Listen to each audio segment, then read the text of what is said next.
Hey, welcome to Graphic Policy Television GPTV. We got a review of recent releases of Aquaman number 42. It's part of the whole Drowned Earth event that's going on. You definitely need to have been reading Drowned Earth to appreciate this comic. And if you haven't been reading that, there's not really much point in checking this out. So this is written by Dan Abnett, pencils by Medina. Vicente, Cifuentes is the inks, Gabe, Eltaeb is the colors, and Steve Wands is the lettering. So there's a part in Drowned Earth, spoiler alert, where Poseidon stabs Aquaman and we think he died. This is what happened to Aquaman while he died.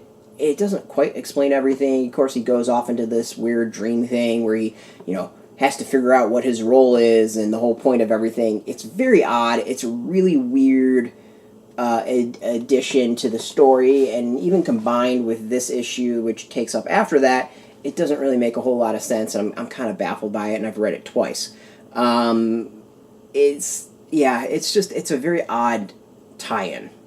It's the only thing I could think of describing it. I mean, I might have rather had maybe more of a deep dive into lost history of Atlantis, or I think it's Aryan is the hero. Maybe we get some look at Aryan's history. It's a weird issue, and that kills me because Dan Abnett's a hell of a writer, and he's been killing it on Aquaman. So for him having an off issue is really disappointing, because I kind of look forward to Abnett's writing. So this one I actually kind of have to put as a pass, just because I just don't think it's important at all for the story, and even in the story it doesn't make a whole lot of sense. There's some cool art. Generally the art's decent. It doesn't blow me away. It's very kind of basic DC style, but decent is the best way to describe it. There's some cool stuff like that, some decent page layouts. I do like things like his arm breaking the panels, and the way it's laid out with that, taking a very traditional style or layout and mixing up a little bit. And it's kind of our characters, your characters are recognizable, they look decent, it's not amazing. So the art's good. So yeah, I mean, unless you're really, really into Drowned Earth and Aquaman, this is one I think I just probably have to say pass on it. It doesn't really add much to the story. There's nothing that kind of really plays into it. I think about the only thing is right at the end, there's something that's said that kind of makes me think that there's a Blue Lantern twist to some of this, and I'm really want to see where that goes, or it's just kind of randomly there and I'm reading way too much into it. We'll see. So overall,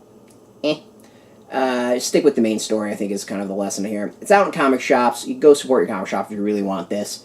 Comic shops are the backbone of the industry, so go support them. If you want to go hit up a comic shop, don't know where they are, we've got a link beneath this video. You can put in your zip code, tell you if a shop's near you. If there's no shop, no problem. We do have affiliate links. There are affiliate links, so we get a small percentage of that.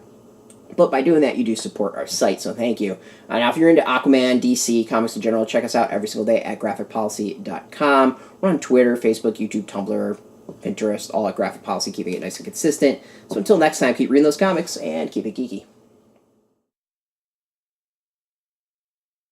Hey, thanks for watching the previous video from Graphic Policy Television. Just by watching, you help support our site. Thank you so much. Now, if you're watching these videos, you probably care about geeky things like movies, television, comic books, toys, games, video games, you name it. You can go and subscribe right now to our YouTube channel to stay in touch and catch all the new videos, or check out our website at graphicpolicy.com. There's a nice link on this end of the video. But as always, thank you for watching. Keep on rocking and keep it geeky.